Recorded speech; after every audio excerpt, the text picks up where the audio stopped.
Well, I have to say, Governor, that was a great speech. And your passion and your commitment and your leadership on this issue is unparalleled.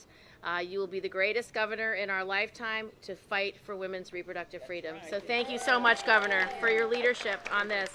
I want to recognize my colleague in Congress, Congresswoman Maloney, who has spent her career working for women's reproductive freedom. It means something, and we are grateful for your leadership. I want to recognize everyone else here standing with us, along with all the electeds that are in the audience. I've never been to an event where all the electeds are in the audience, ever. So I want to thank you. And if you want to stand up here because you want to be in the picture, please do. You are always welcome to stand in any picture ever. But it says something. It says something that every person here, every aspect of our government, our city council members to our state senators, every single elected leader in this community cares. They care about women. They care about transgender women. They care about reproductive services. They care about our basic civil rights and human rights. And that is what we're here to talk about. It is our basic human rights. It's meaningful that we are standing in this park, that we have Sojourner Truth standing behind us, or she's sitting actually, sitting behind us. And we have Elizabeth Cady Stanton and Susan B. Anthony. These women were so far ahead of their time. Sojourner Truth was the first woman to recognize that there was a duality of women's rights and black rights that made the search and the struggle for black women exponentially harder. You have Elizabeth Cady Stanton and Susan B. Anthony, who together decided we are going to fight for women's rights and the right to vote throughout our lifetime. They never saw that right. They did not get to see those rights.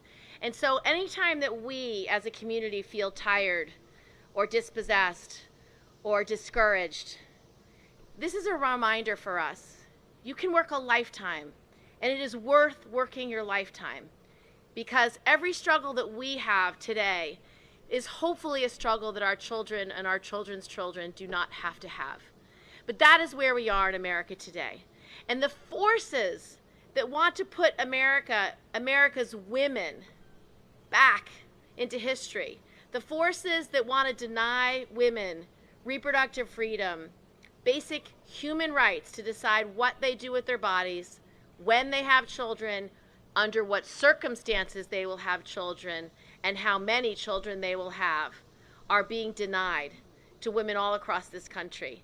And it is a violation of human rights, undeniably. This Texas decision is abhorrent. I can't imagine a worse decision for women. It does three things that is shocking. First, the governor said so perfectly, 6 weeks is very early. Many young women will not know whether or not they're pregnant at 6 weeks. Second, it deputizes vigilantes to go after you.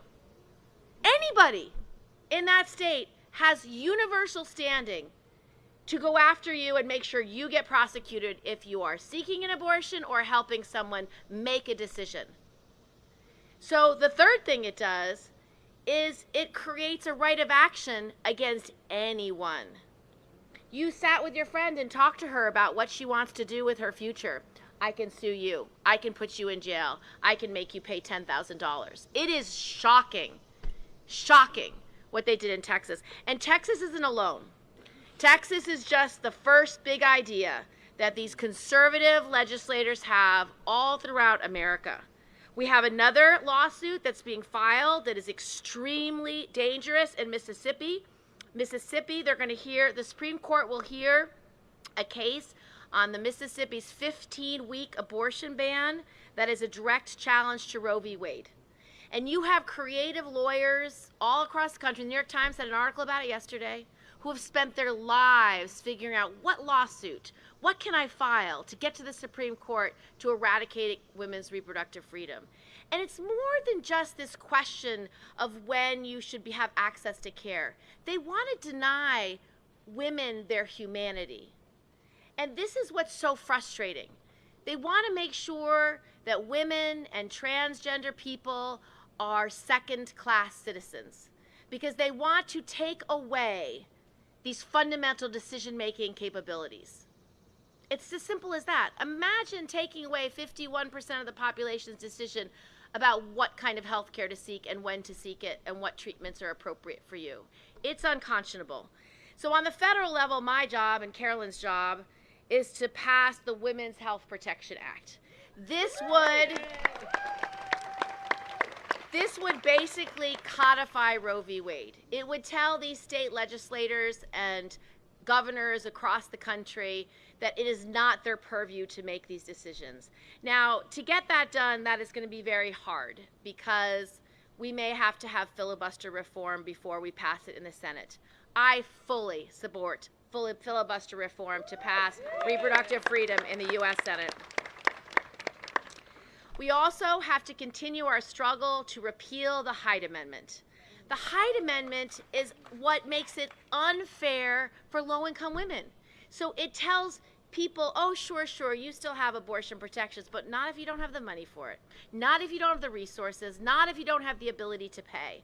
And that's what's so unconstitutional about the Hyde Amendment. It determines who has access based on how much money you have. And so our job in the Senate and the House is to make sure we repeal Hyde. And last, our job is to lift up your voices, to make sure that every single person here who cares deeply about these rights can be heard. And we will, every single one of us here, not stop fighting until every person has the freedom to make the decisions she wants for her future. It's about our bodies, it's about our liberty, it's about our civil rights, and it is about our fundamental human rights.